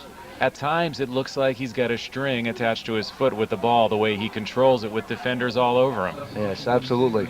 And you'll see there, he also gets forward and looking for the ball in the air because he's excellent in the air. That last service by Bo Simic was just a little bit over his head and a little bit out of the reach of the runner up the flank for the Voltage. And coming into the game for the Stingrays is David Ward-Smith, number 12, and he replaces Chris Napolitano, who played up front. So you're replacing a striker with a defender, again, a more defensive look by the Stingrays here in the last 10 or 15 minutes of the game. And the Voltage are pressing. It'd be a good, nice time to get one in. Zura continues to play at 100%. And although, Brian, although the score may not show it, we've seen some excellent play by the Voltage. We're in trouble here, Scott. This, a breakaway. Oh, and what a save. Sharp with a great save, and he might have been hurt on the play. Yeah, he's hurting. He took a pretty good lick there, but I'll tell you, he showed a lot of courage, and he really came out hard to get that ball. Yeah, he's down. Talk about sacrificing your body to make the save. Kokaluka, transition play, picked up the ball about 35 yards out and put on the afterburners and came in one-on-one against Sharp. Sharp was up for the mark, though. Took the ball off his foot, and he may have paid the price in the process, but he did come up with an outstanding save. Yes, it was a terrific save. And this young man that's a senior in high school, Kokaluka, he is already really quick. Imagine when he starts to mature physically. You think we're going to see him wearing the national jersey at some point? Well, I'm sure they're looking at him for that type of a role. And when you're touted as the top high school player in the entire country, I'm sure that they're watching him very carefully. Well, they must be. He's certainly got a lot of notoriety, and he's lived up to the mark today with every touch that he's had on the ball, and he is extremely dangerous. And I'll tell you, though, Sharp came up huge there. He did. Sharp is a young player that's been recruited and is going to be playing down in the state of Virginia for another former Voltage player, Danny Balaguerra. Thank you for the pronunciation on that. Danny Balaguerra, former player for the Vermont Voltage, now coaching at the college ranks, and of course that connection with Bo Vučković and the Voltage still alive, and he's got one of his young keepers here getting seasoned with the Vermont Voltage. And, I hope the coach isn't watching right now, Scott. Anxious moments here. He'd like to see the replay of the great save, but he wouldn't like to see the aftermath. And it looks like that's a good sign. Sharp is up. He's on his feet. So Chris Sharp is back on his feet, and we'll see if he's going to stay in. And he hears it from the crowd. Well-deserved round of applause. And just conjecture, but I'd say maybe he took a shot into the midsection. Still shaking it off. But that does really determine the good keepers from the great ones, the ones that'll sacrifice and get out and make that type of save instead of holding back on the line. Yeah, goalkeepers are a rare breed that because they do sacrifice their bodies so frequently. He looks like he's going to be okay, Scott. I think you're right. I think he's going to stay in the game, which is great news for the Voltage, especially when you consider the fact that they've got another game tomorrow night. Tomorrow night's kickoff will be at 5:30, earlier start on a Sunday. Is it 5:30 or 5 o'clock? It may even be 5 o'clock. We'll clarify that for you. Brian, you know what? You're dead on the money again. It's a 5 o'clock start tomorrow night. The New Jersey Stallions will be in town for a key game. And that is going to be a foul. That was a nice little run by Mark Benson down on the left flank. He beat the guy, clearly had him beaten, and drew the foul as a result. Benson, another player that's really grown here within the Vermont Voltage organization, playing now with the first team and doing a wonderful job out there. It's great to see these young players develop year to year. And dangerous situation for the Voltage. Simic will take the direct kick, play it into the box. Right there. Oh, they just missed. Great opportunity. That should have been a goal, Scott. We should have been on that ball. That was a terrific service into the box. That went by three of our attackers. I think there were three, and Zura was the last man to get there, or almost get there, and just missed an opportunity. But as you mentioned, three guys did have a chance to put it in the back of the net. For autographs and photographs on the field, we'd like to meet with all the fans. Please come down and see us.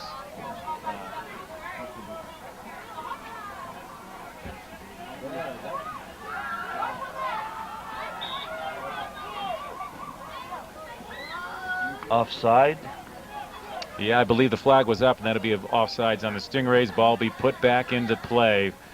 Sharp will take the kick, which usually means a long boot upfield, and that's exactly what it is.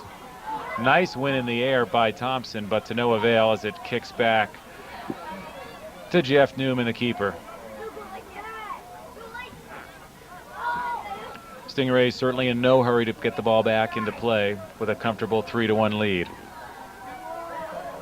With about 5 minutes of regulation left to go, and of course there'll be some injury time added onto that, but time is running thin for the Voltage, down by 2. Yes, it is. Another nice play at the midfield for Branagh. He's just impressing me so much tonight.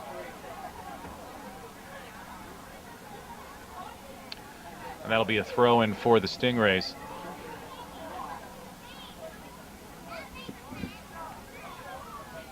It's early in the season. I think everyone would agree that not the best outing by the Vermont Voltage tonight, but a lot of bright spots out there, Brian.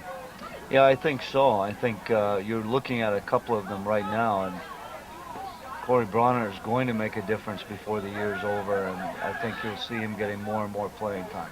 He's just an outstanding player, Scott, with the potential to not only play at this level, but to play at a higher level. I think many, many people agree with that. Well, he's certainly proven that at every step he's taken. If it's playing and winning the Vermont Amateur League Championship last year with you, to winning state championships in high school, to starting on a Division I team in his first year. So he's got the tools, and this is a great place for him to develop them right here in the Premier Development League with the Vermont Voltage. That's a fine example. Yeah, outstanding play right there by Branagh.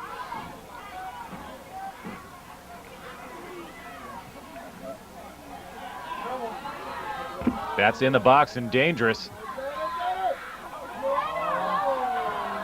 Played back to Benson, but Benson was a little bit late in getting there. Again, the timing just a little bit off. Yeah, just not really a very good pass back there by Thompson. That was could have done better with that ball. Lukic plays it wide. Voltage home games tomorrow night against the Jersey Falcons starting at 5 p.m. And I apologize, I said the Jersey Stallions. It's actually the Jersey Falcons that'll be here tomorrow at 5. As we'll rev it up again at 5 tomorrow right here at Collins Pearly. Ball played in quickly, but the referee's going to put a hold to that. Fortunate for us. Yes, that had breakaway written all over it, and that's about the last thing Sharp wants to see at this stage of the game. That's exactly correct, Scott.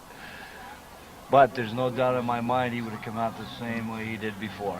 Yeah, I think a goalie's born with that in him, and you can't take it out of him.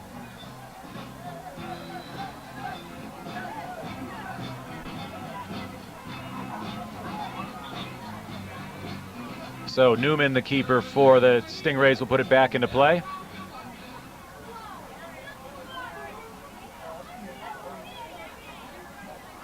And overall, playing a solid game defensively, wins that one in the air.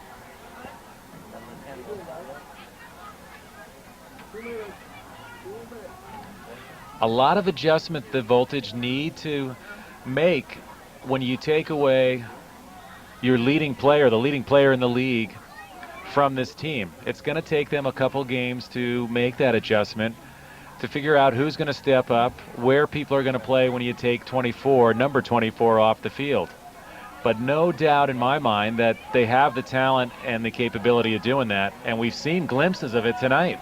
Yeah, I think there's going to be a lot of shuffling of the deck, Scott, as far as the players and where they play and when they come into the game is concerned. And it's going to take a real precision team effort for the Voltage to be as prominent as they have been the last couple of years.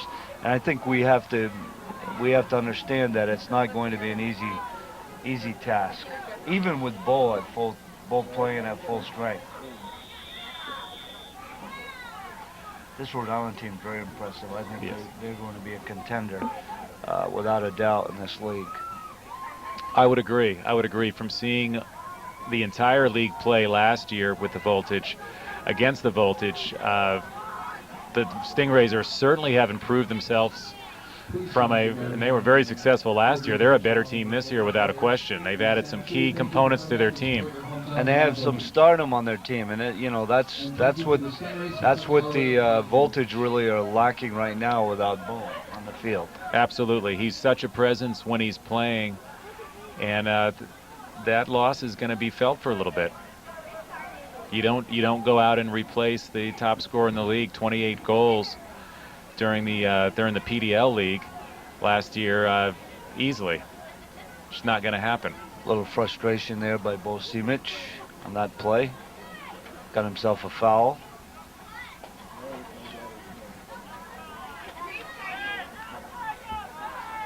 And time just about out here. We are in stoppage at this point.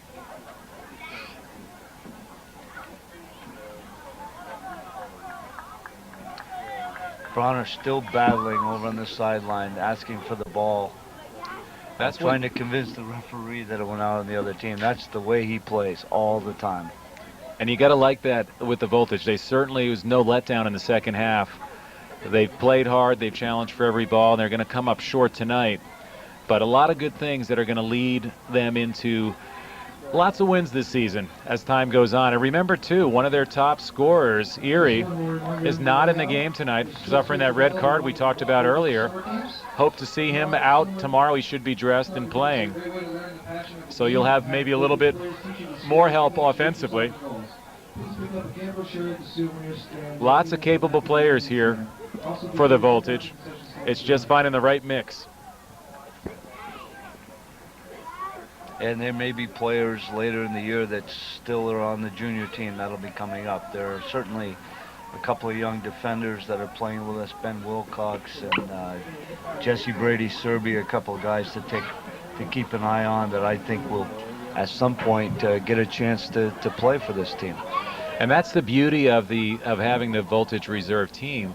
Are these guys can play competitively week in and week out, train at the top level with the best coaches in the state of Vermont, and then have the opportunity to push up. And here comes one more break and pushed aside nicely. And that will be a goal kick. That was an offside call there, Scott. That was very questionable. Wow. Very questionable. But nonetheless, the Voltage played up. Yes. And there's another one. Although the second one wasn't as questionable. Still draws a little bit of jeering from the Stingray sideline. This one should be just about over. We're in stoppage time right now. And the referee's looking at his clock, so I think we're just about finished. I'm sorry, Scott.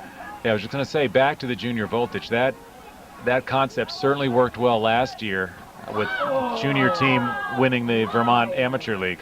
Yeah, we're looking forward to the Amateur League again, which is a pretty tough league with a lot of ex-college players in it. We begin play June 7th, and we may be playing some exhibition games prior to that. Well, that's going to wrap it up here at Collins Pearly Sports Complex. The Voltage will go down in their first home opener. First game, the final score, 3-1.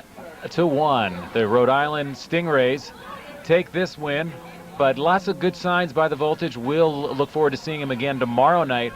Brian, any closing thoughts? Well, I think it's disappointing to lose your home opener, of course.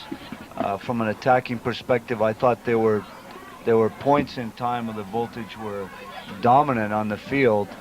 Defensively, there were some bright spots. I think they just have to tidy up back there, make better decisions, and make sure that they're getting their assignments taken care of, and I think things will be fine. Well, very good. Well, for Brian Mitchell, this is Scott Mosier, and we're wrapping it up tonight here from Voltage Land.